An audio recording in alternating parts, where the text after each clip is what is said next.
welcome to BAF Draft. This is Gary Wilkinson, your host, and Matt is still on leave, so with me this week to fill in for Matt as my co-host is Don Cooper Jr. Say hi, Don. Hi, Don. And Zach Zesters. Say hi. Hello. Okay, so we haven't done a podcast in a while because I'm lazy and Matt left. So thanks, Matt. It's okay. You can bump into the microphones. It's okay. They're replaceable. So we're still going to do our Pack 1 Pick 1, but this week's Pack 1 Pick 1 is going to be Shadows over Innistrad. So let me explain to you guys how Pack 1 Pick 1 works. Pack 1 Pick 1 is we go through the pack, we flip it open, we're looking at commons first. So as we go, the first card is obviously Pack 1 Pick 1. As we go, it changes. And you may have a different Pack 1 Pick 1 than I do, and then we're going to discuss why it's a Pack 1 Pick 1. So we're going to... aren't we supposed to have an unopened pack? Hey, shut up. So this is Pack 1 Pick 1. The first in the same order it originally came in. And I didn't look at all of them, so... Vessel of Paramnesia. This is a 1 and blue enchantment. And the enchantment pretty much basically it sits on the board. You can pay 1 blue, sack it, and target player puts the top 3 cards of his or her library into his or her graveyard, and you draw a card. So basically you're milling somebody for 3 and you get to draw a card. For 2? Yeah, I hate the card. I hate these kind of I hate these kind of enchantments. I'm not a big fan. So I think they could work. And now keep in mind, this is all draft. What we're talking about is draft limited. Okay. So obviously it's Pack 1 Pick 1, but I very rarely. I mean, I don't know this set yet. So right now I'm saying no. If you have any debate, please. I'd keep it sideboard just for potential. Okay. Blue, you have that control, but blue's a baby. Yeah. I probably wouldn't go that direction. I didn't go that direction the other night with the pre-release. So. Yeah, I didn't get very strong blue vibes the other day. Actually, the strongest blue I had was creatures.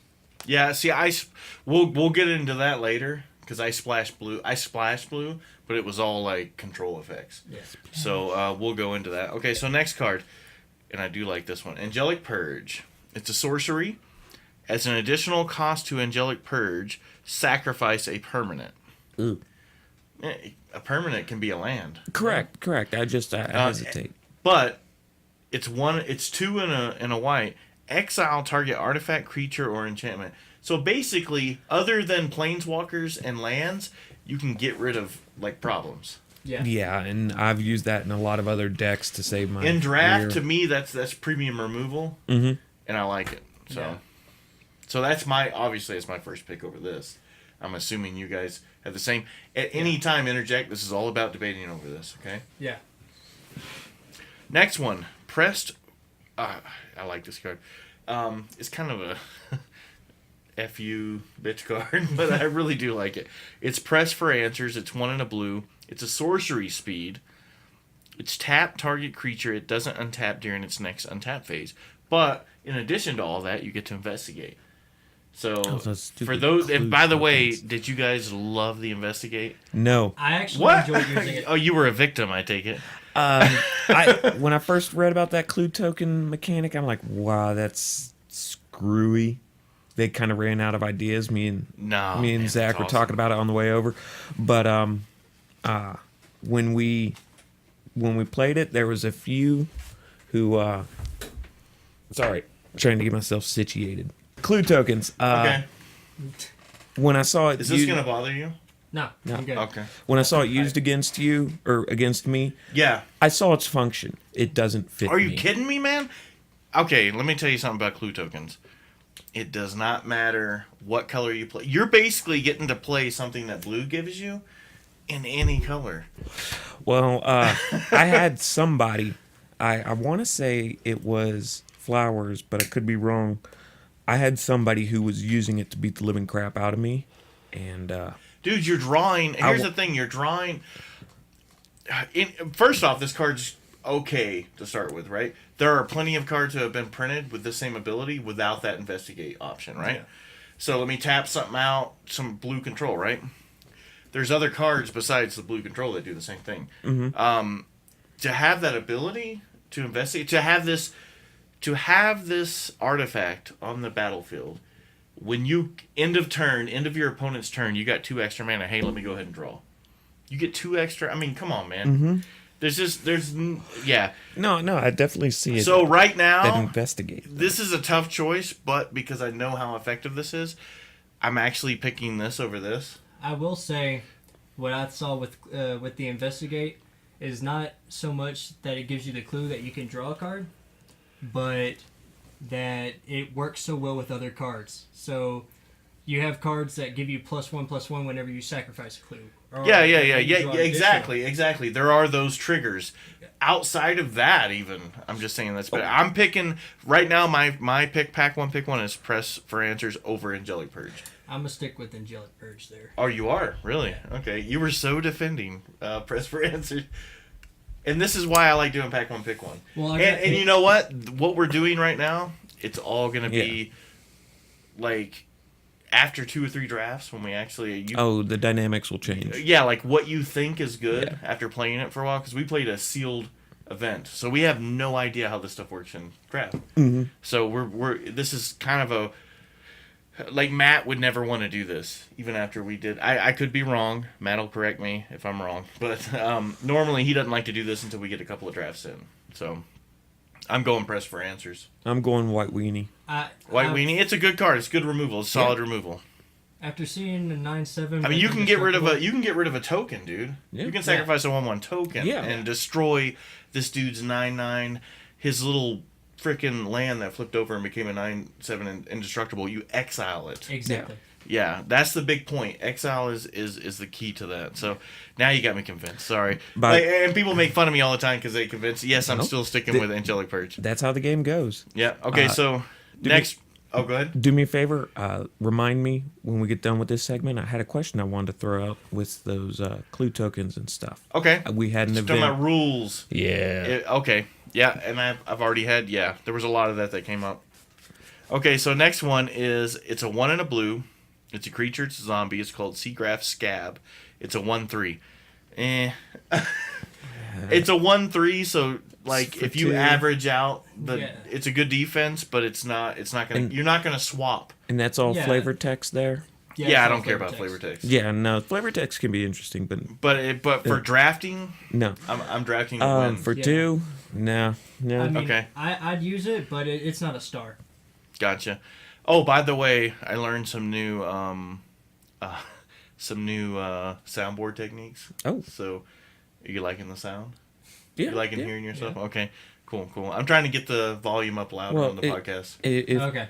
If poor Cesticles here actually used his man voice, you know. Hey, man, we all got voice. I got a lower voice. Or I got a higher voice. Now, to anybody listening out there, it's okay. It's his first time.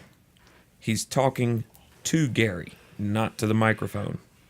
That's part of your problem. That's why. No, you know what? It's all good. Yeah. Don't even listen to him. You're fine. However you talk, I will adjust accordingly. So the next one, this is a card that did very well for me in the sealed event.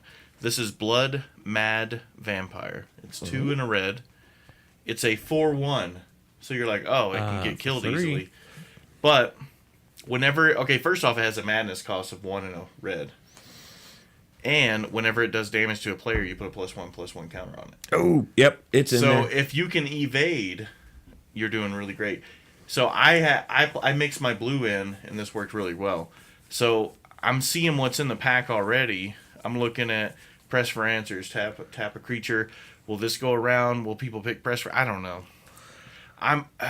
This is a tough one because I saw it do so well, and you can trade for trade. Mm-hmm. So it's 4 damage. If somebody's got like a 3/3, they're gonna be like, "Oh, am I gonna block for that stupid little 4/1? You know, where I can kill it with a 1/1 later? Yeah, I'll go ahead and let it go by one time, and you fall right into my trap." So I'm picking that as pack 1. Yep. So far I'm gonna stick with Angelic Purge just for that 9/7 because I had that pulled out on me and I see where that could have been used. I will say this. It's sorcery speed, yes, but you can drop an eye. Like, say I drop this my turn. You don't have any creatures yet. You don't have anything in your hand. You know, it's turn 3. like, whatever turn, like you're dropping your 4th land or your 3rd land.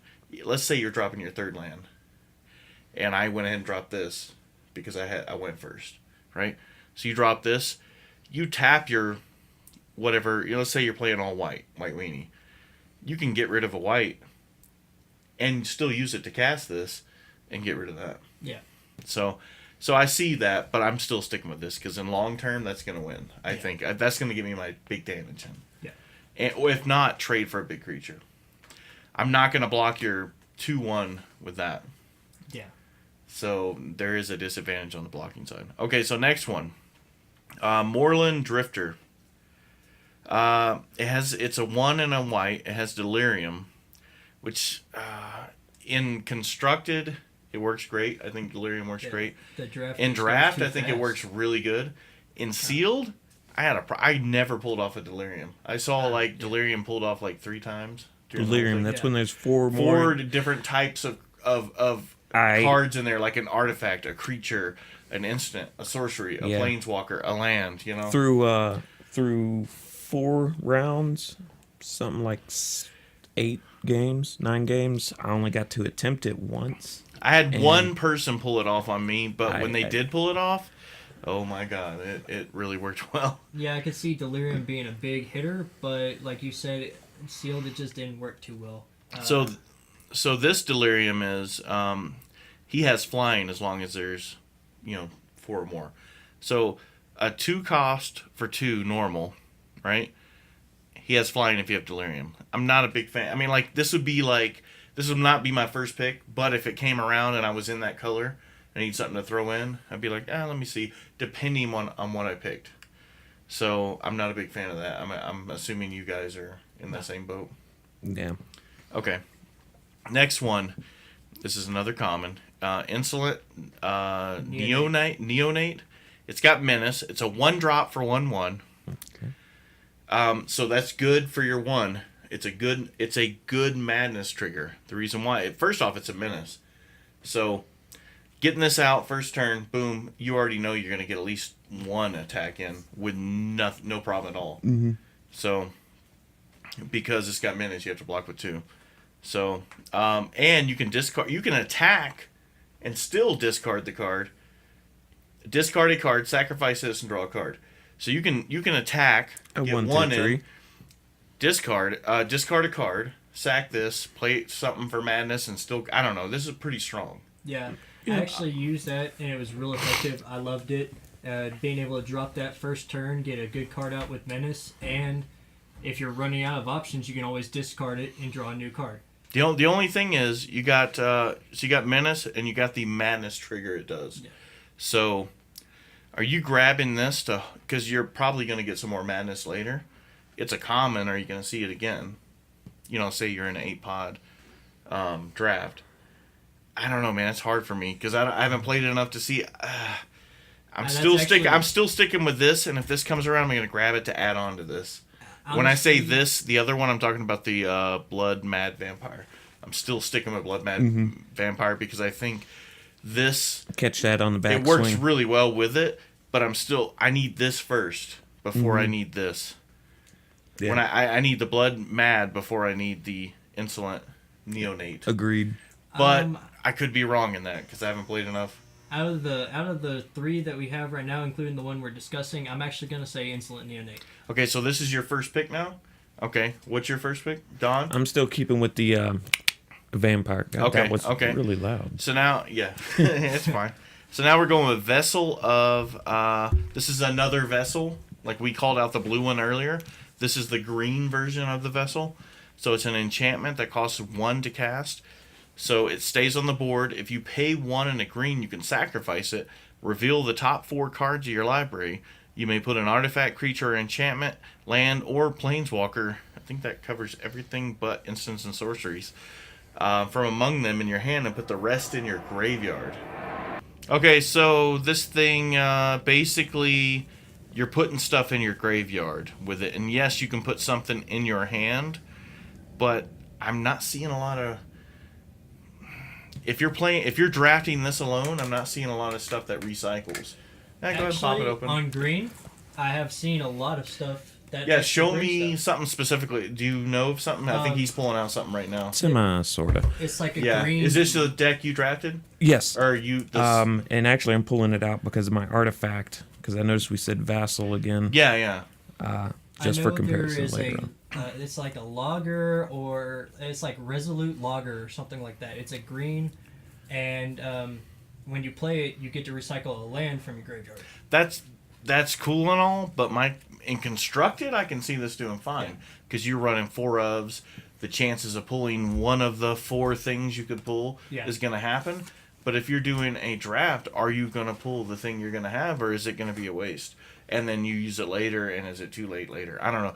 To me, that's just I'm not a big... Unless the enchantment does a board effect right away or does something consistently, like play this enchantment, like let's say Moat. I'm going to way far out there example. Moat, non-flying creatures can't attack or block or whatever. I think that's what Moat is.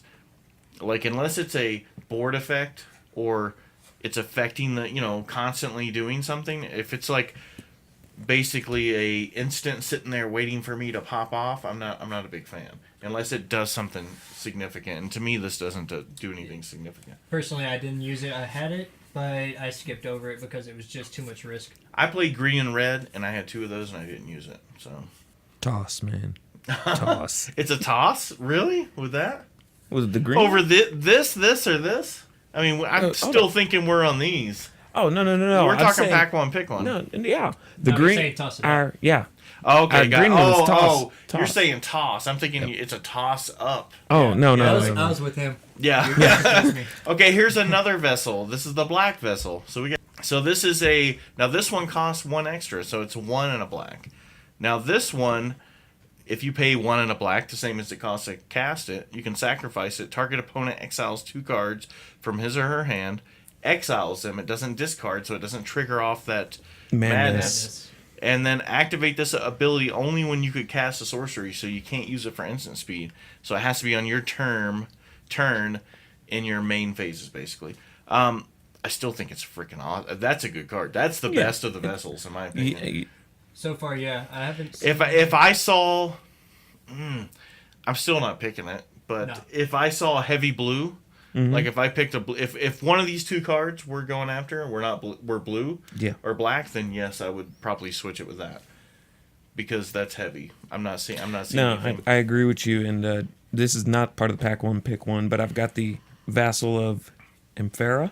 Yeah. So it's 2 colorless white, enchantment, 3 for activation. So it costs 3 converted?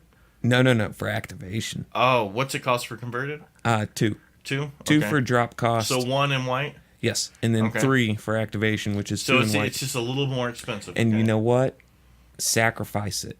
Sacrifice Vassal of You have to do Emphara. all of them. You have to All of them sacrifice you have it. to But put 2/1/1 white spirits with flying onto the battlefield. But it's instant speed though. Exactly. Okay. Yes. By the way, that got used on me very effectively. So I'm a fan for draft, but it's still low on my rung. So Yeah. Okay. So next one, we're getting into the uncommons. Here we go. Now, by the way, if you guys didn't know this, I thought I told this the other night. There's a possibility of getting 3 rares in a pack. Yeah. Every pack has a flip card that could be a rare, or there's a possibility of getting 3 mythics, actually. Ooh. It could be a mythic. You could get a foil spot, Yeah.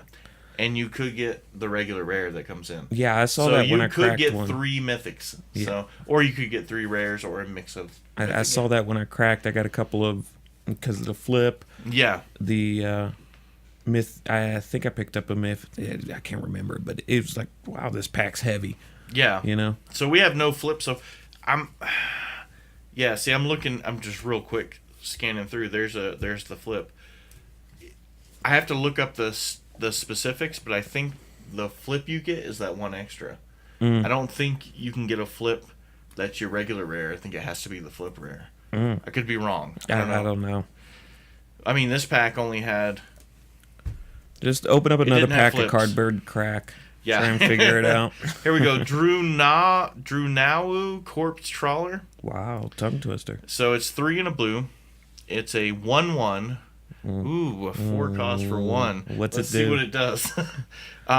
When it enters the battlefield, put a 2/2 zombie into the battlefield. So you're getting a 4/4. You're getting a 3/3 for 4. So you're getting a 2/2 and a 1/1. Now check this out. For 2 and 1 black, target zombie. He's a zombie. So is the zombie you just made. Gains death touch till the end of turn. In a sealed. In a draft. In a draft. If you're my running maybe. zombie, that's good. But this is definitely second pick for me. I'm not seeing anything at all. We got one other zombie in here that cost 2. It was a 1/3. Other than that, I'm not seeing the theme. Yeah, well, and it's hard to start building. I mean, you're creature committing types. to 2 colors. Not just committing to 2 colors. And a type. Yeah. Well, in the dude to your left, the dude to your right, did he yank your zombie? Yeah. Maybe because he wanted another play set. You Yeah. know, so I try to focus on building the crappiest deck I can with the abilities in front of me. And I really don't mean the crappiest deck, but just, you know, when you're drafting, it's a very interesting dynamic, but the long goal, the zombie deck, the mill deck and stuff like that, is not going to happen. So, me personally, I would push past it. Yeah, it's pushing good. past it. Now, if it comes back around on turn 2, turn 3, or past 2, past 3, still in there, okay, I might be able to weasel it in my stuff. Yeah. So sure, I'll absorb the cost of 1 card, sacrificing the potential, unless there's something greater in that pack that I'm watching for. And if you've never done a draft before, you do a couple of them and you learn to watch where and how the cards go. And if you really want to screw up the people who think that way, Yeah. it's the best way to do it. Okay, so in the rules of Magic Draft, like you can't hey, check what I got out. You know, I show you what I got, right? Yeah. I can't do it unless I show everybody, right? You want to screw somebody up? Start telling them your theme of what you're doing, whether it's real or not. Either way, it doesn't matter. It'll screw up the other guys. You're going to get mindset. some guppies biting. Oh, are you kidding me? Like, you can manipulate people by telling them, oh my god, look at this awesome Planeswalker I got. Look at this, and show a couple of colors. You may go in that color still. So, one, you're going to, and this is very manipulative, but it does work. So, one, they're going to be like, oh my god, this guy's picking these colors. You got some that are going to try to hate draft. You got some that are like, hey, that's his color, cool. Now I can focus on mine. And then you got some people who you just screw up their whole mindset. That's a bold move, by Cotton. the way, that's a strategy I use. And if you watch me in every draft, I'll always show my cards. Because I always screw up everybody's like, oh, what am I going to do? No, I've learned just, if you have a chance to look at the set list and, hey, okay, I don't do that. Well, I don't either. I think we were talking about it the other night. I cannot remember Satan's left testicle from Arabian Nights. Yeah, exactly. Yeah. But, you know. If I play it and I've seen it and somebody uses it against me, then I remember Correct. But you might go in with a plan. I want to try to do this, but really I work with what I have in front of me. Because you can be the greatest carpenter in the world, but if I give you 10 nails and 4 2x4s, there's only so much you can build. By the way, on that topic, I am a great carpenter. I build guitars for a living. So that is not what I build. Really, the more and more I meet you, the more and more I hate you. Yeah, when it comes to woodworking, that's my thing. So when you use those analogies, that's a good analogy. So what you're saying is you like wood. I do like wood. I like Cesticles? I like hardwoods are my favorite. Okay, next one. This is our next uncommon. Hope Against Hope. This is an aura, and I will go on record and what's his name? Ryan, who won last night, or not last night? Was it 2 nights ago? That ass hat.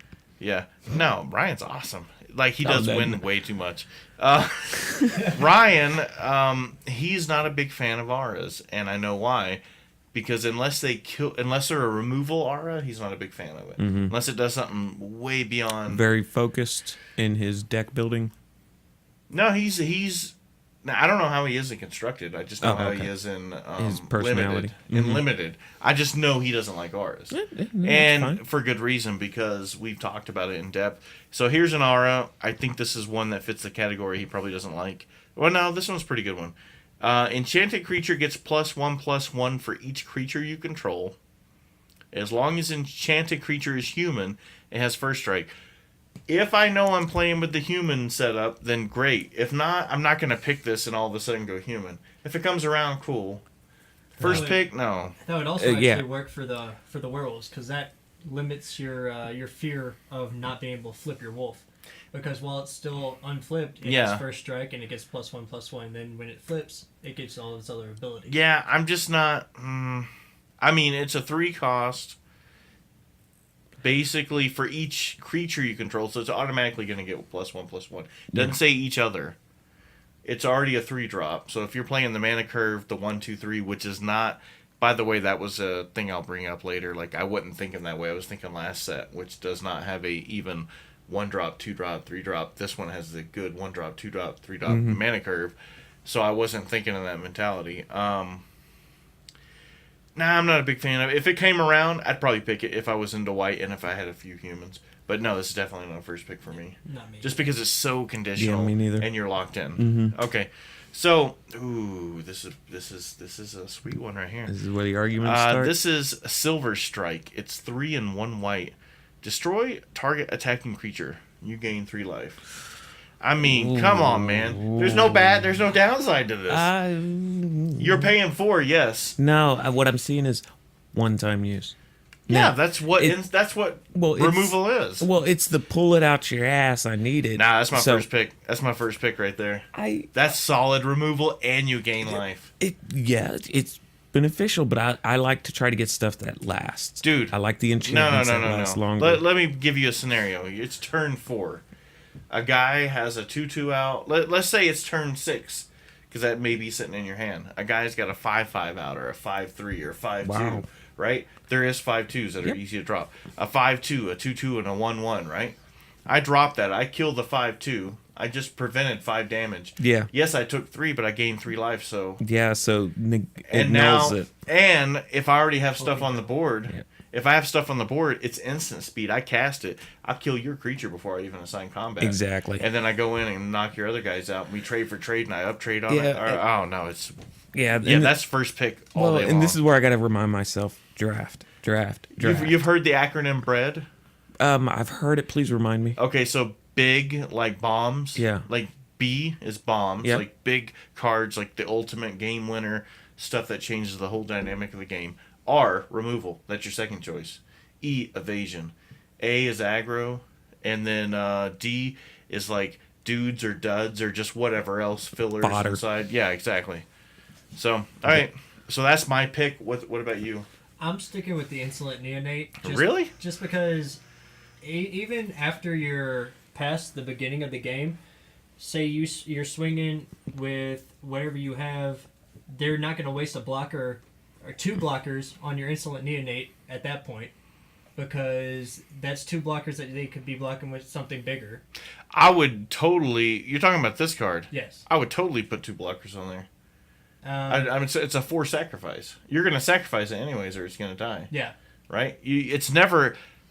Me blocking this, I'm not worried about my guy dying. Because if your guy's going to die, you're obviously going to sack it for that ability, right? Would you... I would think that. If not, then that's kudos for me, because you just screwed up, so... But would you set 2 blockers on that when I also have a 5/2 swinging at you, is what I'm saying. The 5/2 is easy to knock out. I'll just block it with this or anything with the 2D. I don't mind trading a 5/2 for a 3/2 or a 2/1 or a 2/10 even.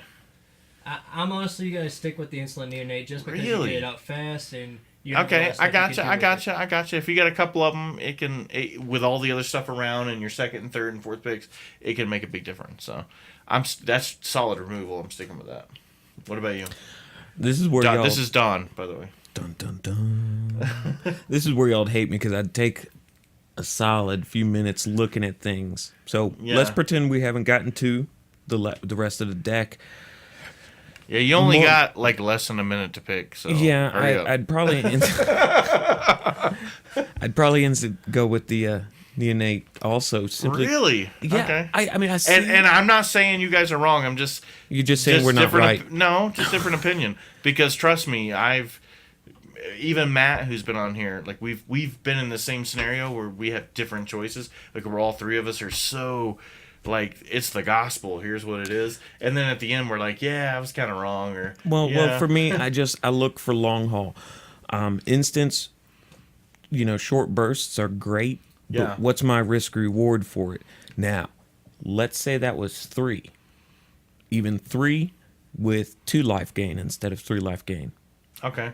Okay, now you're wetting my whistle a little better. My drop cost is less. I'm sorry, man. This will destroy a game winner. This yes, is something it you will. hold. Oh, I'm I'm not denying the power. It's instant speed too. Unless it's indestructible, in which case the angelic. Well, is you can actually you can destroy it. The other one's better, but how many indestructible creatures are you?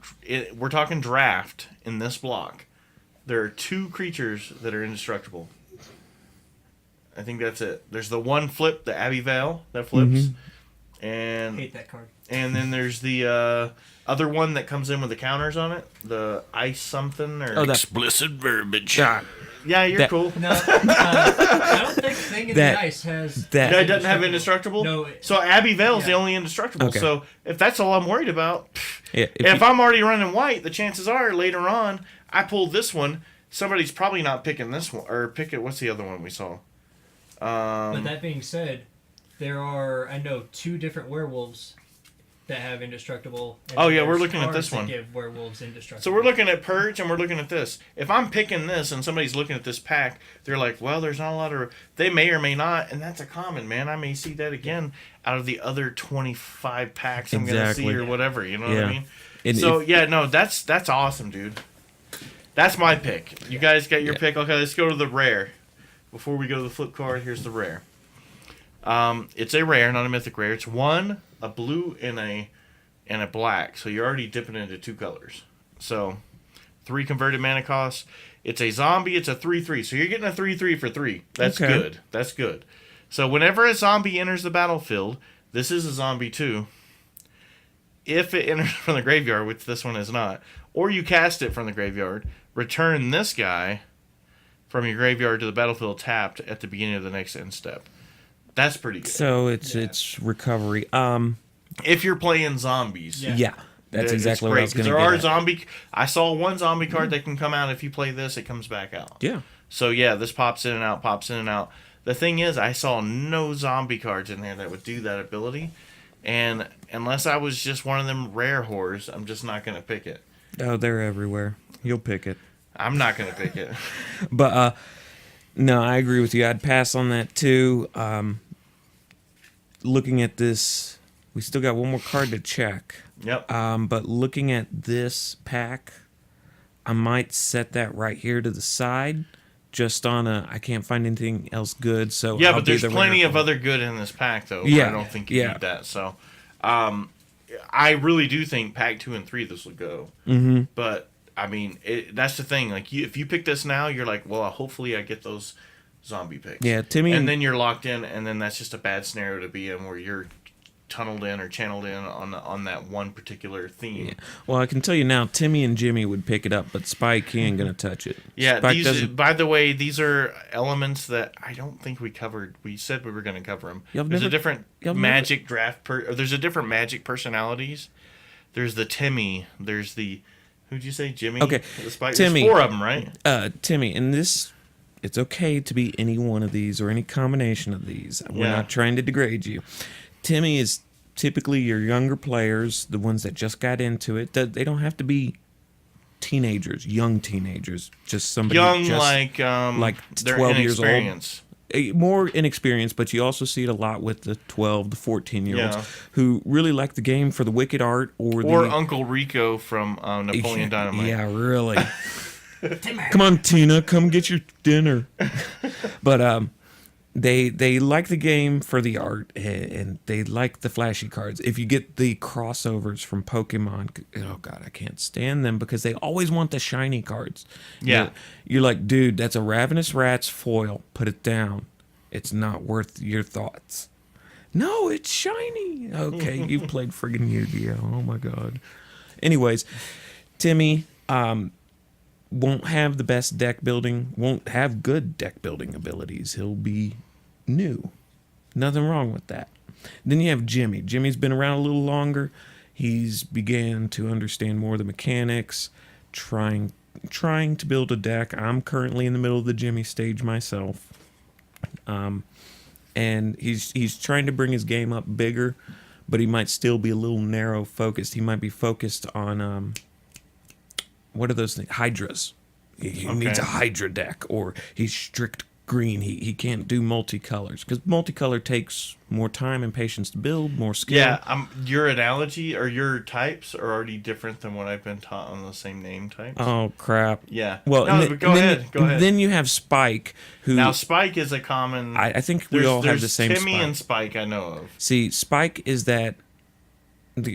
Get the bleep ready. Spike is that Explicit verbiage.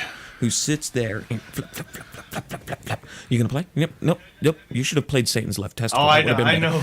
You're talking about the guy who flips through the cards while he's Spike thinking. is the aggressive player. He's in it for the win. Yeah. And the problem is, the guy normally has a good deck. Yeah. You know, turn 2, he's dropping a 3/3 flyer, and you're like, how did you pull that out of your? I think next episode we're gonna look up all the name types. Name demographics. And go over them and see, because I don't remember them. So, but I mean that was the summary, basic brushstroke. All 3 Magic players. I'm the schizophrenic one because at any given time I can be any of them. So, well, and one I've come to terms with a lot is the buyer's remorse. The buyer's remorse archetype. You'll start building a deck, and hey, this is gonna be good. This is gonna be good. You're halfway through the tournament. I fucking hate this deck. Yeah, I gotcha. This was a stupid idea. Yeah, I've never done like a legit. It's been a while since I've done a legit tournament. When I say legit, not to downplay what we do here, but we're not sanctioned. So, oh my god. When I go home, I'll play, like if I'm traveling like in Virginia, I'll stop at stores there and I do okay. I get like first, second place.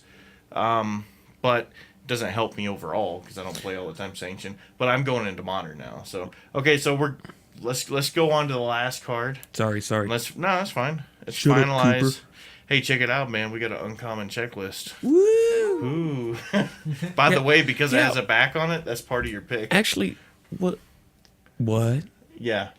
Oh, man. Yeah, if it has a back on it, okay, if it has a back or a flip card, like, yeah, that's included in your draft pack. So that's probably the last one you're going to get. So when we draft, yes, that has to be in there. Same thing with basic lands.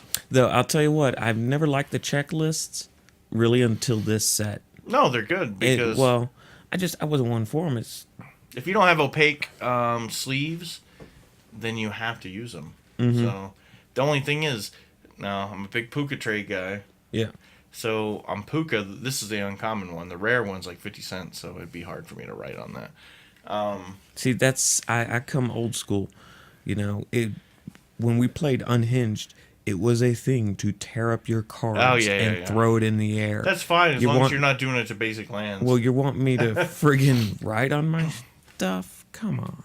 I mean, I'm an old baseball card collector, so so these are sacred. Yeah, but I use them. I collected in the late 80s, early 90s. Yeah. They're not worth anything, so it doesn't matter. No, they're not.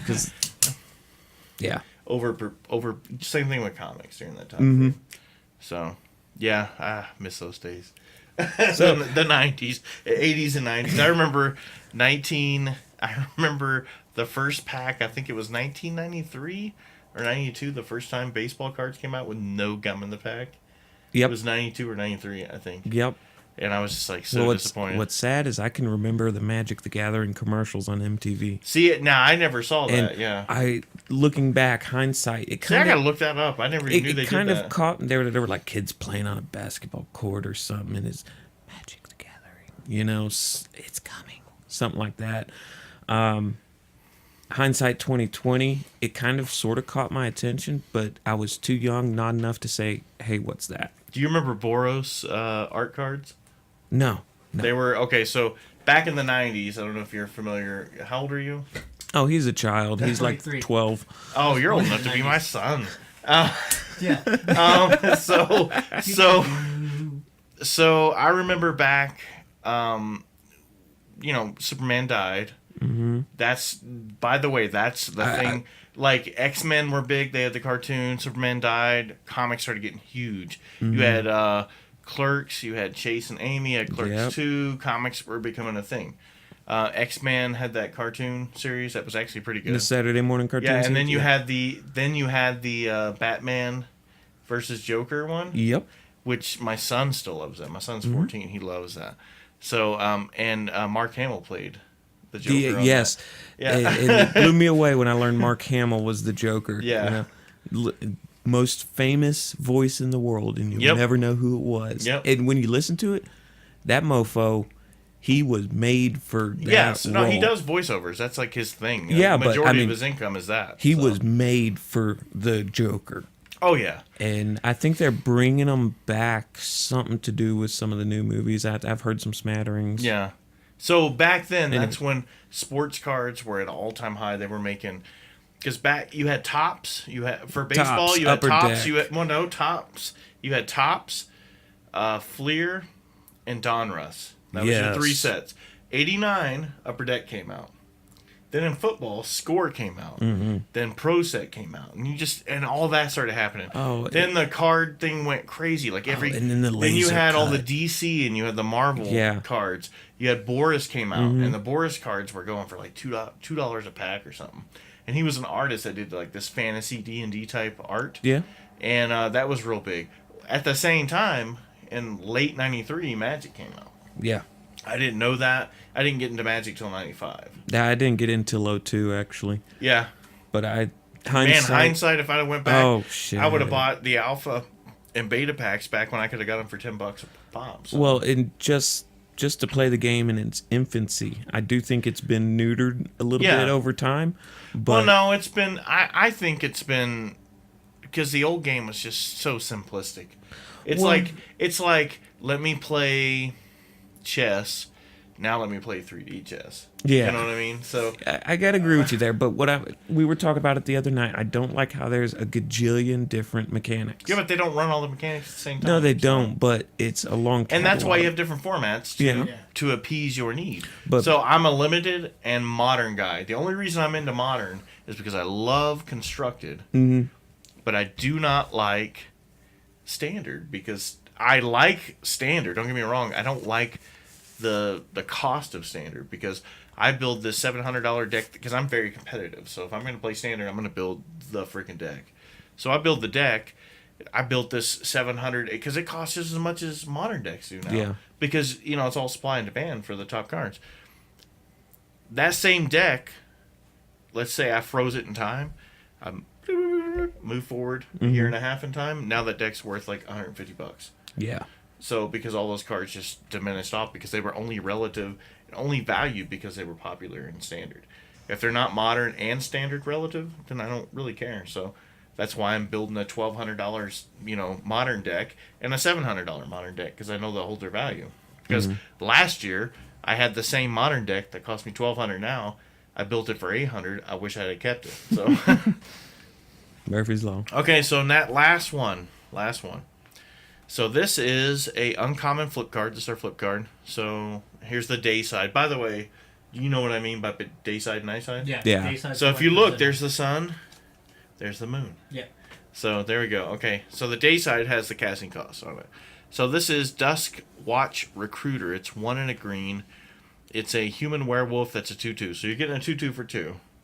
So that's decent. It's a wolf and a human and a werewolf. Well, no, it's not a wolf. It's a human warrior werewolf. So you're getting 3 subtypes all in one. So that's pretty good. If you pay 2 and a green, you can look at the top 3 cards of your library. You may reveal a creature from among them and put it in your hand. Put the rest on the bottom of your library in any order. That's a pretty good effect. At the beginning of your upkeep, if no spells were cast, transform him, and then he becomes a 3/3. And creature spells you cast cost 1 less to cast. And then if 2 or more spells are played, he flips back. That's a pretty solid card. Yeah. Ooh, it's so tempting to hop into green on that. The thing is, I played green solid when we were doing the... I'm not a big fan of the green. I mean, I'm not saying it's weak. I'm just saying, to me, that's not enough to build on. I'm still probably going with this removal. I'm going to say... I'd go with that over the neonate. You're going to go with the green? Yes. Okay. Same here. Same here? Okay, so here's what we get. Here's the official verdict. Dun, dun, dun. Don and Zach are going with Duskwatch Recruiter, while I'm still going with Silver Strike. So I'll go back in the time capsule and comment on that if it's an issue. So that's pack one, pick one with a lot of bunny trails. So Lot? So now, obviously, you know who Don is. Don. Hi. That's Don and Zach. Hey. Okay. Wow, that came way too naturally, man. Way too naturally. So I'm gonna introduce you guys. So just so you guys know, and a lot of the listeners already know, I've been playing since '95. I'm the daddy of the group. I'm the old school guy. I was 3 years old. Yeah, I bought my first. God. First Black Lotus for $250. Oh my God. And I thought I got ripped off. Notice he said first. No, that was my only one. Okay. That was my only one. Still, you get to say first. You lead them a little. Oh no, trust me. I remember when I remember playing tournaments. I played my first sanctioned tournament, or not sanctioned, but first official. It was different back then. They didn't really have DCI numbers and all that. Yeah. So I played my first Wizards actual, store tournament in Iceland, in Reykjavik, at a store there. There were like 4 of us who spoke English, but everybody spoke Magic. So I got my ass kicked by Somebody you couldn't even yell Well, there at. was an artifact deck that was big, and then there was a red-green deck that had balloon brigadiers or whatever it was. It's a goblin balloon one that you can make fly. Curd Ape, Black Lotus, Mox Ruby, Mox Emerald, Wheel of Fortune, many other things. Yeah, I got beat pretty bad. So that was my introduction. I came in at Ice Age. Those were still common things. 4th edition was around for so long. They printed so much 4th edition. So I'm gonna ask you guys, same kind of question. So Zach, how long have you been playing, or when did you start playing? How long you played? I got into it 2011. Rise of the Eldrazi. Rise of the Eldrazi. That's pretty good. And then I ended up. Now, Rise of Eldrazi, was that after World Week in Zendikar, or that was the last one? Yeah, it was the last one in Zendikar. So you were still, at the time though, you were still able to get Zendikar packs and stuff like that. Okay. So I got into it, went to basic training, got out of it, and then actually Battle for Zendikar got me back into it because Eldrazi were coming back. So you went to basic training when? 2011. Dang, man, that's when I got out. My 14 years in the Navy. Oh, it's a squid? Oh, Yeah. God. Yeah, I'm done. Squids are awesome. I was a CB too. So, No shit. Yeah. Dad did 22 years. Oh, I was a 12 whiskey. I was carpentry masonry. Oh, okay. Yeah, I was a BU, a builder. Yeah. I was a yeoman at first, which is a HR type that does your service records. And then I was a paralegal for many years. And then I said, let me quit all this because I was building guitars as a hobby. I said, let me hop in. Let me start building stairs and furniture. So I do like detailed stuff, like, historical replications. Cool. Yeah, that's why I say I'm hardcore. I was a CNC operator. That's how I first started doing Yeah, it. there you go. And then I started getting into learning how to actually do everything and lay out ellipticals and stuff like that. So, I love what I will say y'all's school is much better than ours for it. you were in our school. Yeah, but y'all go after our school. Yeah, and keep but on doing they stuff actually, and to be honest with you, the Air Force guys are the most on top of it because they do welding and they go through our whole building school and go through our whole welding school. Theirs was like you what, guys 7 were. months? You guys went. Did you go to Gulfport? Yeah. Oh, okay. That's where. Yeah. That's when did you go to Gulfport? 2011. Oh, okay, so I went in 2007 because I switched I went into the reserves. I was already locked in. I was in E5 already, but I had to go to the school to retrain. So I went into the schools in E5. So you saw a bunch of probably E5s and E4s. And that was one of those guys. So yeah, oh wow, we went to Gulfport together. Nice. You like the red ropes? The what? The red ropes, the Navy guys that just yelled at the other Navy guys all the time. Yeah, basically they got under my ass too. Yeah, basically in the CBs, they don't really leave boot camp ever. They don't get to go on leave. They go straight there, and then the like what do you call it? You guys still had them too. The guys with the hats on. What do they call those guys? Oh, you Drill mean sergeants? the drills? Yeah, because we had a guy in our class. His brother was a drill sergeant. So when the Army guys in our class gave us shit, we would tell him, hey, that guy and that guy, go smoke them. Hey man, help me out. That was the E5 connection, man. You could Yeah, you don't mess with the E5s, We and didn't you don't mess with the senior guys there, man, because they all know each other. Yeah, we didn't have drills anymore when I went. Oh, okay. So the Yeah. red ropes basically were like the what do you call that in the? You said it already. Drill sergeants? Like a drill sergeant in the Navy. Well, when you get to CB school, they're there again, but they're just running your A school. So, I see. Oh, and they yelled at me just like they did at them. I'm like, man, I'm older than you, and you're yelling Listen, at me." douche canoe. It took some getting used to. So okay, so you back to the started in top. 2011, like Zenith World Wake. And, mainly Rise of the Eldrazi. Okay, gotcha. So, what's your favorite format? When I say format, let me clarify. You have your basic formats. You have constructed, you have limited, and then you have miscellaneous, like cube, two-headed giant, things like that. I can fall into that category. So constructed could be any. Let's break it down to those three.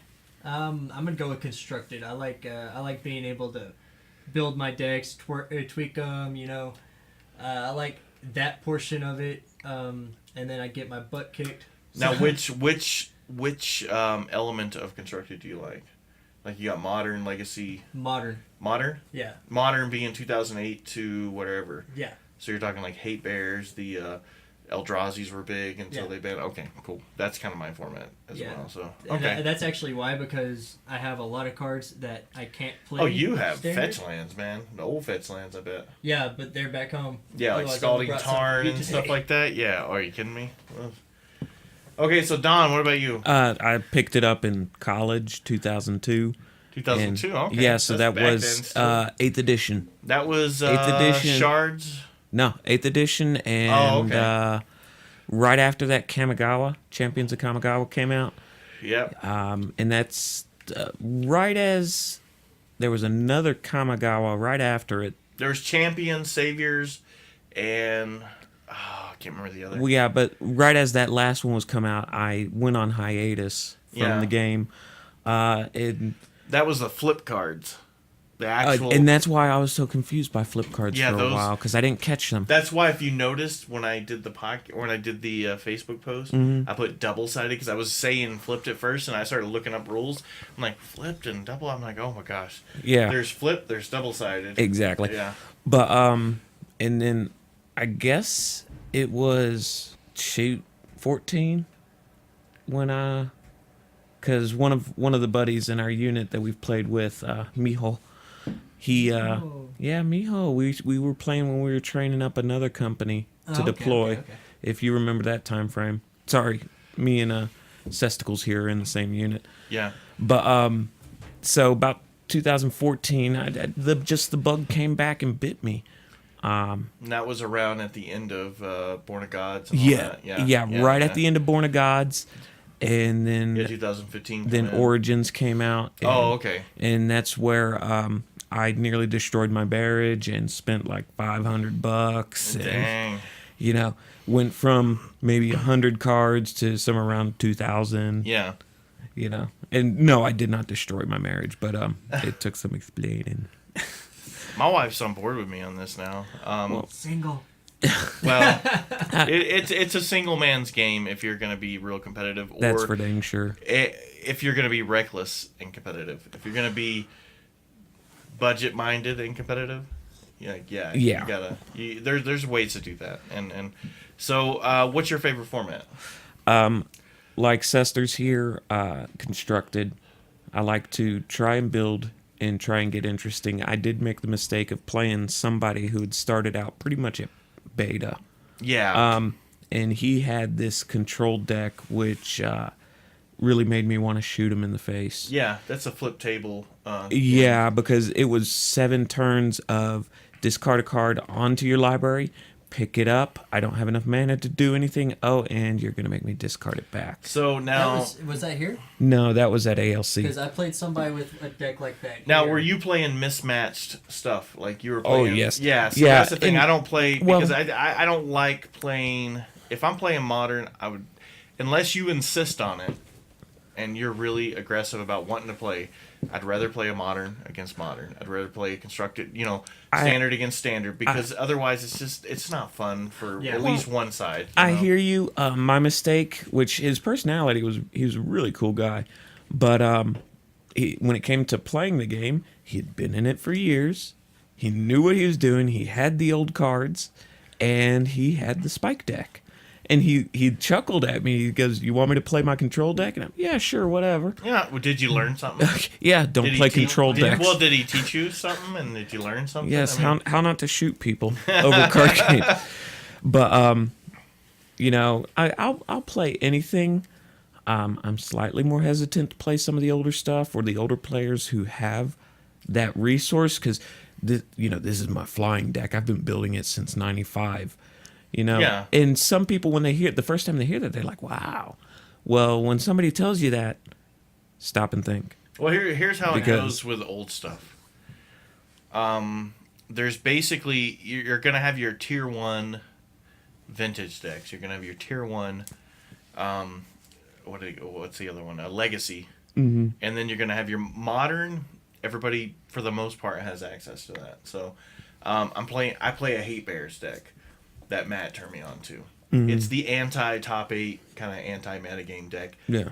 Certain other modern decks can beat it very easily, but those modern decks don't do well against the other decks in the top 8. So I built it for the purpose of going into tournaments for real competition. And then I built this Living In one. I don't know if you know about that. No. It's like a cycling one. It's a kind of a gimmick deck. It's like a one-trick pony. Mm-hmm. You can kind of sideboard some stuff into it, but it's not that expensive. So I get into that, and now I'm buying play sets of modern, so I can stay into modern, because modern's an eternal format. Yeah. So when sets come out like Modern Masters or Eternal Masters, which is coming out in June, that adds to it. So Ancestral Vision, by the way, this is the first podcast we've been on since Ancestral Vision is now legal. So I got one on the way. I got a friend of mine, she's got 3 on the way, because I do the Puka trade thing. So I got some for her. Those are solid, huge solid now. So Cascade, right? You know that effect? Remind me. Let's say you cast this card for 3 for Cascade. Mm-hmm. You go into your library. Anything that's less than 3, you can cast for nothing. So if you have everything above 3 and you have suspend cards, then they get cast for nothing. They get cast. Yeah. So you can cast Living In, which takes all your creatures in your graveyard, puts them back into play. And this is everybody. And it triggers off cards like Ancestral Vision, where you can draw 3 cards. Yeah, one of them super powerful dynamics. It's a control card. Yeah. So that's pretty cool for seeing stuff like that pop in. Matter of fact, let me show you one of these cards. These are some of the high-end rares I have. Good card, Olamog. Yeah, old Olamog. Tooth and Nail, great card, big time, right? Nicol Bolas, cool. It's in one of my modern decks. Kiki Jiki was kind of cool, still cool, but now that they banned its brother, what's a Splinter Twin? I do not know. Yeah, they banned Splinter Twin in Modern now, so this one isn't as big as it used to be, because it was kind of a combo. It wasn't a combo thing, it was just the other half of it. For sure you're going to get that effect where you can copy things every turn. So, yeah, that's cool. So you guys have been playing, you're not super new, No. Yeah. No. Okay, so we had our, we're running pretty good on time here, but I think we can still cover some subjects here. So pre-release. So we did our Shadows over Innistrad pre-release. Pre-post release. Pre-post release, yeah. It was. We did our pre-release the weekend that the actual release was. Yeah. Yeah. Welcome to Afghanistan. Yeah, that's the delay in mail, but it came in quick. Fastest I ever had it come in. It did. What was it, 7 days? It was 7 days, and I got another deck. I got a whole case coming in, so I'm hoping it comes in Thursday. Yeah, actually, I got a case at home waiting for me. Oh, nice. All my stuff came in. Or excuse me, not a case, a box. Oh, a box. Yeah, let me rephrase that. Sorry. Thank you, Jessica. Yeah, all my stuff came in the day before we did the pre-release event. Nice. Yeah, actually, take a quick moment. Tell the microphone, I guess. The audience. What you got. Yeah, tell the audience. The BAF Draft audience. Tell the audience what you got. So I got a deal on Amazon. It was an Amazon Prime deal for the pre-release. I got the 5 intro packs, a booster box, a fat pack for $125. That's really good. Yeah. Yeah, so I saw it and I was like, I'm not passing this. Yeah, up. it's like an insane deal. Mine. Mm-hmm. All right, so okay, let's start with you, Don. What did you build in your pre-release? What did you get for your rare, your foil rare, your promo? Oh, the promo card? Yeah, what did you get it's for still that? in the wrapper, actually. Nice. I got a Descend Upon the Sinful. 6 total drop cost. It's 4 colorless and 2 white. Exile all creatures. Delirium, which again is 4 different creature types in your graveyard. Or 4 different card types. Card types, yeah. Delirium is put a 4/4 white angel creature token with flying onto the battlefield if there are more than 4 cards. Y'all know that. So that's an instant spell sorcery. or sorcery? Sorcery. Okay. Personally, I don't see this making a lot of waves. It is a mythic. It's a board wipe, right? Yes, it is a board wipe. It is a Wrath of God. I love that card. It's better than Wrath of God, though, right? Wrath of God. Wrath of God was destroys, like right? 5. Yes, it destroys. That exiles.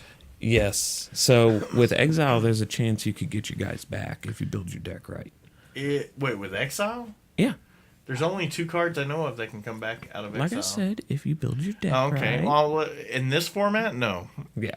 Yeah, no, not in those. But so as I was building it, I found myself focusing a lot on red-black, and I threw in a smattering of white just for potential, because as I was cracking my packs, What were your bombs? That's what I want to know. What are your big bombs? What are your mythic rares? You're like, Where'd it this go? is going to change. Well, I found this little guy in there, the Archangel Avacyn. Avacyn, that little guy? Yes. That's the flip one, right? Yes. Oh, the most expensive card in the deck one? Yes. Oh, okay. Yeah. And I'll tell you, when I played you. actually, after... Did I play you? no. I played somebody, I think it was Hunley in round 2. Yeah, Hundley had it. Because he had one He too. pulled it off. Yeah. And he played it twice because I got rid of it. He popped it back in again. 'Cause he put it on top of his deck and did something. And I was like, oh, I dealt with it. I got... and because of that guy, I made sure I had Graveyard Pool. Because that's the one that flips. It does 3 to the opponent and every creature, right? Yes. Yeah, that's nasty. But I got to play it, and I love the mechanics. A lot of times, I try to steer away from the Planeswalkers. People blow a load over this, that, the other. I think they're looking too deep into it. I don't know, that red-green one is really solid, no. man. There are good ones, but just you get your Jimmies who... Oh my God! It's a Planeswalker. I gotta have it. If I was drafting, I'm still gonna pick it. Oh, whether yeah, or yeah, not I yeah. use it or not. But I saw Because that in guy. that format, it's awesome. But I saw that guy, and it's like, I gotta have white in there. Yeah. I gotta use it. Yeah, you got to. Now, what I actually found was instrumental in my deck were my artifacts. I didn't get any good. My effects. explosive apparatus. What does that do? 1 drop cost, 3 tap, sack it, deals 2 damage to target creature or player. Okay. We were arguing earlier about costs, and that cost ain't exactly great, but you know what? It served its purpose while I was in there. Because Cesters, I think I had 4 of my artifacts out. Oh, I had the Vessel of Malignity, which we discussed earlier. Yeah. I had that on my... Because I keep my enchantments and my artifacts off to the side a little. Now, question: how did you place? 8th. I don't Nope, remember. you were under me. I was under I was you? 9. There were 16 Okay. people there, just Yeah. so you know. I So didn't- 8 sounds bad, but that's actually pretty good. I didn't place all that well, but I enjoyed the deck I played. I want to Yeah. say you were 12th. I had better decks against me, people who are better at building limited, but I, as a player, was happy with it.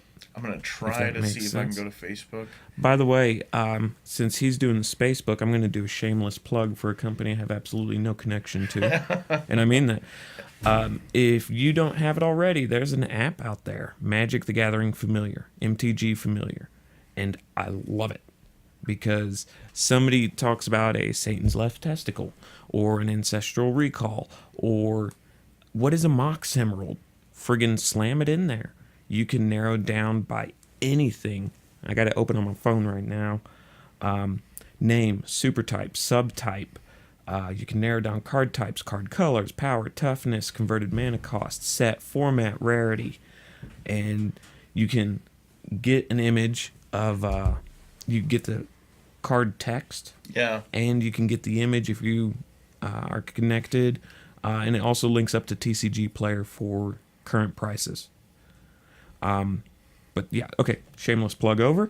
Back to the big guys. So you got 12th place. Yeah, yeah. And Zach, you got 9th place. So Yep. Zach, what did you play, and what was your foil pull, your promo foil pull? My promo foil pull, I don't remember the name off the top of my head, and I actually forgot to grab those cards. Yeah, same here, man. So, but what does it do? Do you remember that? So what it does is, I think it was a 4-drop, and what it did is, every token you have makes a copy of it. Oh, wow. It's like a doubling season, a little bit splashed in there. Oh, And it was I think it was a 3 of any Is color. it a green? And a green. A green, okay, because there's another green card that anytime you put a land down, you put this is a good combo, by the way. So anytime you put a land down, it's got landfall or whatever, or I don't think it says landfall, I think it says anytime a land comes into play, you put in a clue token.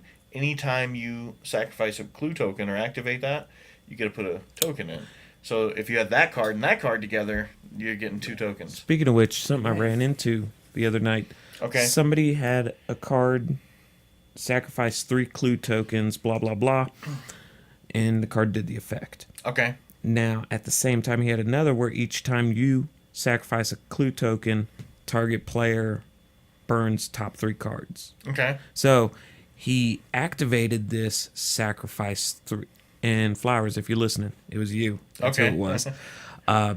Sacrifice 3 clue tokens, and we were debating: am I supposed to burn 3 cards? Or Yes. 9 cards. If the other card said anytime he sacrifices, whether he's Well, sacrificing it for its ability or some other ability. When you sacrifice a clue token. Uh-huh. So Makes I it actually three. That's sided. 3 times. I sided with 9 Yeah. cards, and being a nice guy, the way he read it was 3. Because it is a yeah, I would Okay. say that I see where you're going, because you sacrifice 3 at the same time, not individually as effects. But anytime you sacrifice A singular. yeah, so- then yes. I'm gonna say 9. Yeah, I'm gonna that's say that's 9. what I was thinking too. I wanted to send it to the judges, and And none of us here are judges. yeah, no, we're not. We're the ones. Can I have a Mountain Dew? Yeah. But the other big card, To the Slaughter. Okay, it is a rare. 3 converted costs to drop. 2 colorless, 1 black. Instant. Target player sacrifices a creature or planeswalker for 3. Yeah, I like I mean, they get to choose. Yeah, I'll sacrifice this 1/1 token. But it has Delirium. Oh, what's that one do? If there are 4 more card types if there are 4 They or gotta more card sacrifice types all. among in your graveyard, sacrifices a creature and a planeswalker. Oh, okay. See, this is So- something I'd hold on to specifically until you bring out your Liliana. Your It's Jace. okay if somebody's playing Planeswalkers. Yeah. So, Yeah. yeah, that's weird. Well, and that's the beauty of the sideboard. The sideboard is the plan B, and you should be able to switch out anything yeah, in your deck. yeah. Okay, so go ahead. So yeah, that was my full promo. I didn't put it in there. I only have 1 card that actually brought out tokens. That was Silver Fur Warrior or something like that. You target it with an instant Yeah. or sorcery, and it puts a 2/2 out. The Any little wolf. wolf or any werewolf Yeah, is yeah. targeted. I pulled that same card.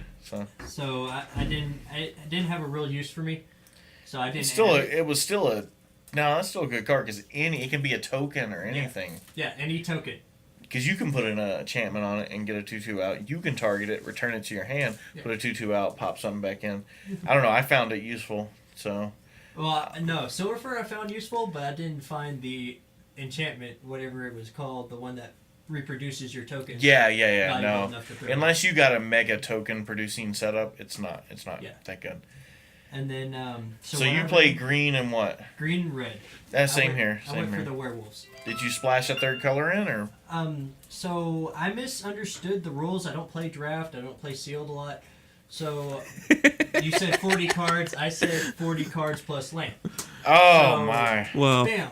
hey, I can't laugh at you too much, Sesters, because this little beast I'm holding here is a 55 card deck. Oh my! I stick to the But- 50. So I started off with red, green, and blue. I went with blue for the heavy hitters because literally all the heavy heavy creatures I got were blue. I had Thing in the Ice.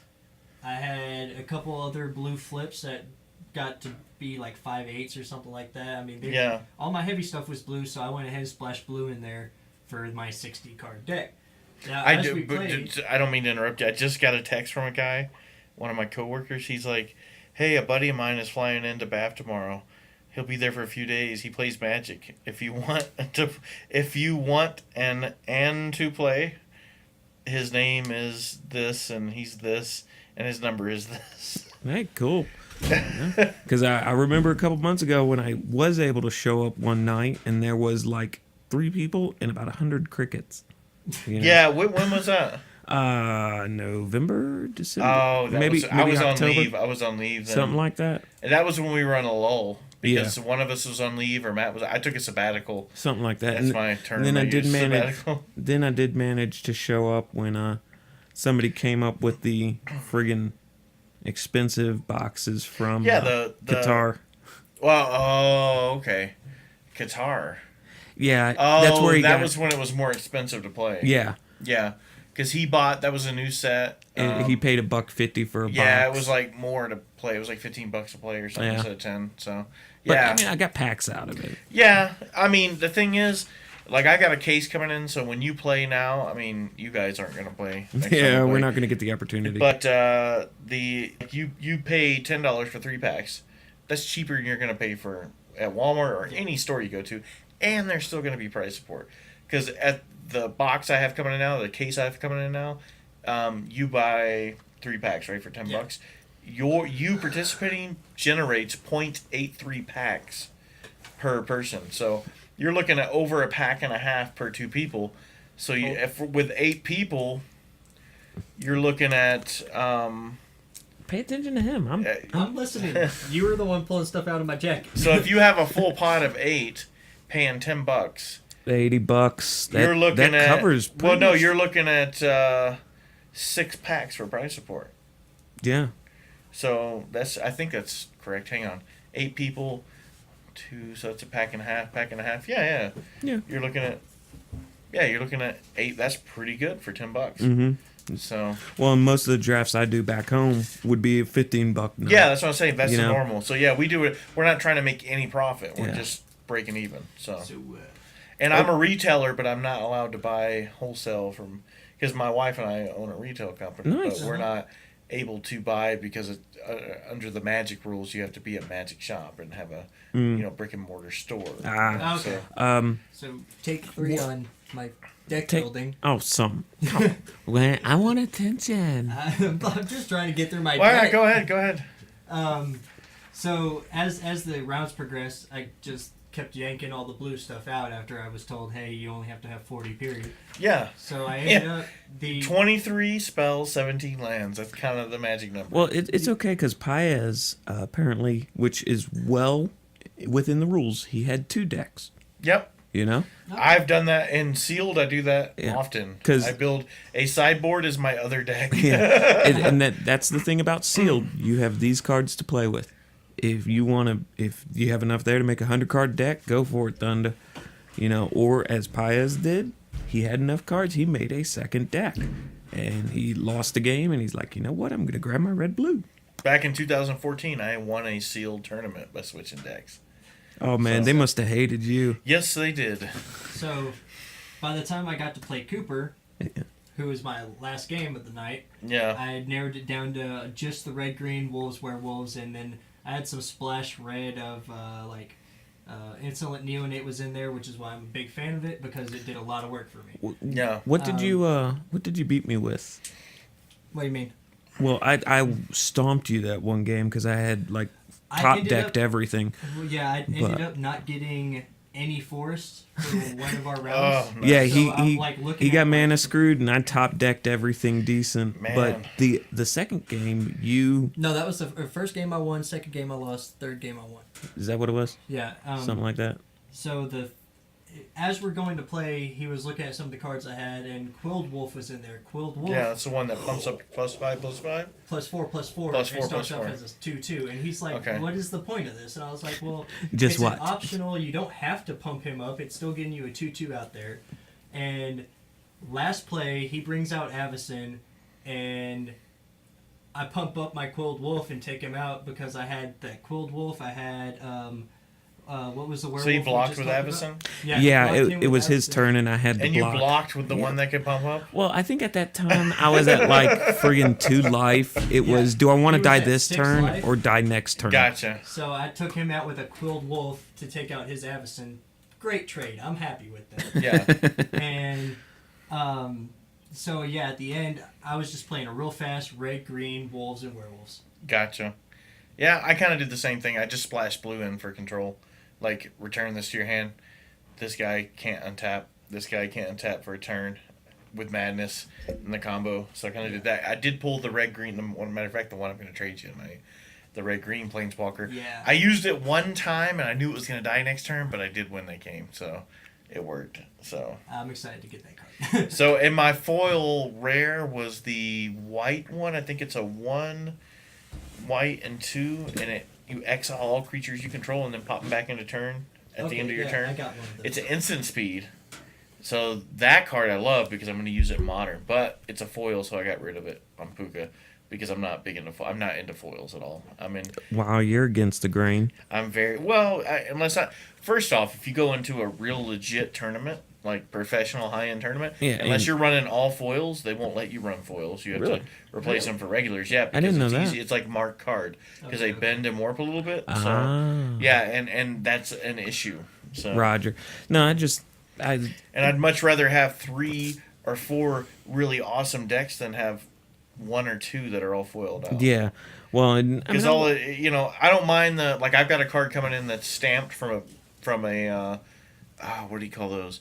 When you do those big Grand Prix, they stamp them. Mm-hmm. Like when you draft, the reason why they stamp them is because if your card's not stamped, they know you brought it in from outside. So they do that on purpose to keep cheating from happening. yeah, but- it's got to happen. But you remember the Tarmogoyf foil Yeah. that sold? It was stamped and it sold for like 12,000 or something like Yeah. that. Yeah. Yeah, So- I ended up actually trading my foil away and ended up getting another foil in trade, or promo rather. I got the promo Game Trail, which is Yes, that's a red-green dual land. red-green land. It comes in tapped unless you reveal a forest or a mountain in your Yeah, hand. and Yep. I love that thing. Yep. I'm running 4 of them in the constructed I made out of the SOS Yep. stuff. Awesome. Okay, so like one more question. So obviously you guys enjoyed the pre-release, right? Yeah. No. great. What was your favorite part of it? Beating Cooper. Oh, Watching his face as I destroyed Avacyn and he was getting nothing and I was just Yeah. wiping the Yeah, board yeah, with okay. a lot of 2/2s. we're going to have a conversation after this. Yeah. This, I've done a couple of pre-releases, Yeah. and it's not that they weren't fun, but they just didn't hook me. Yeah. I did I think it was Origins. Origins is Or weird. not I loved Origins, it was Tarkir. Cons of Tarkir. Yep. Stop, you dare. Sorry, I told you I was ADD. The movie was Well, gonna get what's the name of that movie? Dodgeball. Dodgeball. It's the end of Dodgeball when he's playing with playing his moves.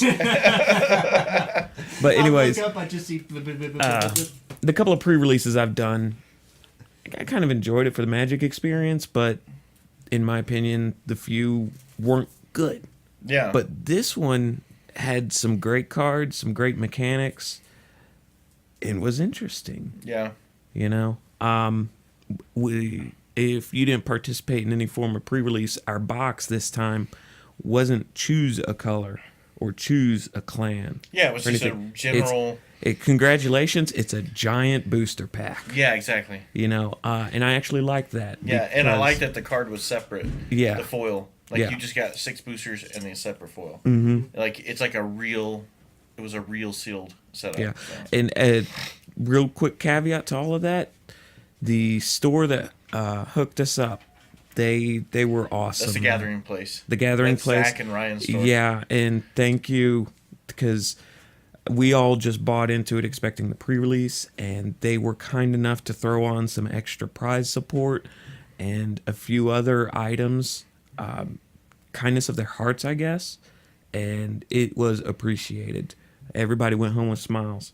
Cool. Yeah. It was Cool. fun. So, and on top of that, what store do you guys go to? You can give a shout out to your store if you want. Hole in the wall. Hole? Is it really called Hole? No, in the it's Wall? not. It's called Glory Hole. What's it called again? Woo! Yeah, that's Hang on, what I man. thought my We've been here for a few months. We don't need to talk about that. But no, Atomic Comics in Humble, Texas. That's it. Yeah. We have an Atomic Comics, I think, in Yeah. Charleston area too. Yeah. Well, seeing as I got And it's where is it at in Texas again? Humble. Humble? Humble. Humble. With a U. When you're from Humble with no H. Yeah, when you're from Houston, you drop the H. Oh, okay. Houston. You will Okay. keep the H to help someone, but to get to Okay, Houston. so Humble, Texas. Yeah, Texas on there. Cosmic Comics? Atomic Atomic Comics. Okay. So we got some guys over here playing from your store. So Yep. they may or may not hear about it. If you share it, they will. So. Yeah, certainly. So seeing as I got back into it here, shout out to Amazon. Amazon. Yeah. So what was your least favorite part? I mean, me just organizing it was my least favorite part. It was so stressful. Honestly, the part where I misunderstood the rules about building the deck, and then I'm just like sitting there. See, with a I had monster assumed that everybody there had already drafted or already played Sealed before. deck. Yeah. The heck is this? Well, I guess I went to one.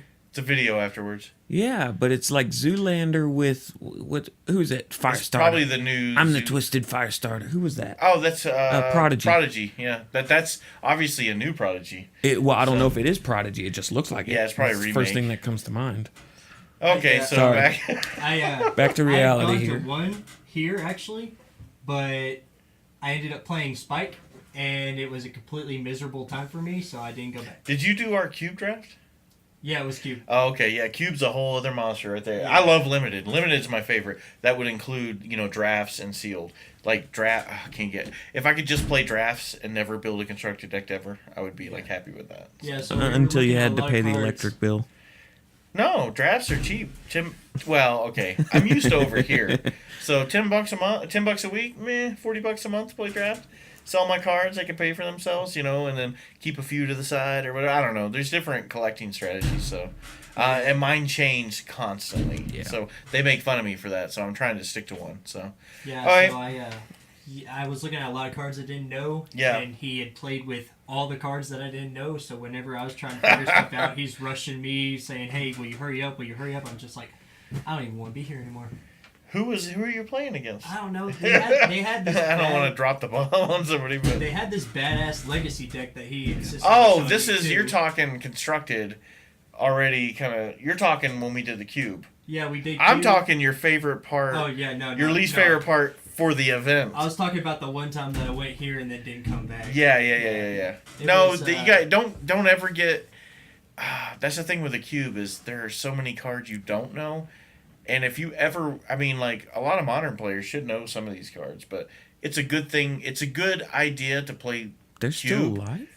Yeah, it's a good idea to play cube because when you go into the draft element, like you're playing with cards that you may not normally play with because I have this constructed deck. I don't, I know that card, but I don't really play with it. Now that you play with it, you have a different respect for it, or you don't like it more, or you don't. Like, oh, now I know why people like this card. Maybe I'll go this route. It just opens your mind up to different things. So, and I love it because you get to play with like the best cards in Magic. So, all right, so I think that's it for us on time. I think we're running good time. So Cool. I am going to I typed them out so I would know what they are. We have 4 different elements of BAF Draft.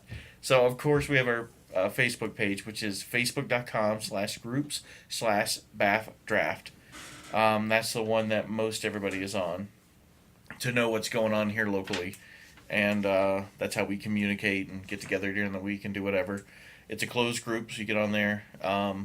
We will screen you, but for the most part, if you're on there, we know who you are. So. Yeah. Our other one is twitter.com/the_BAFDraft. And that's the one. If you go on there, you'll see a picture of me and Matt superimposed on some. I want to say it's a Origins card where it's a female and male, and I'm the female and he's the male, and we get these crazy looks on our face. Just having some fun. And then we have a blog page. It's BAFDraft.wordpress.com. So that's where we do our blog. We've had 2 blogs out. The other blog, I think, released last night, I think.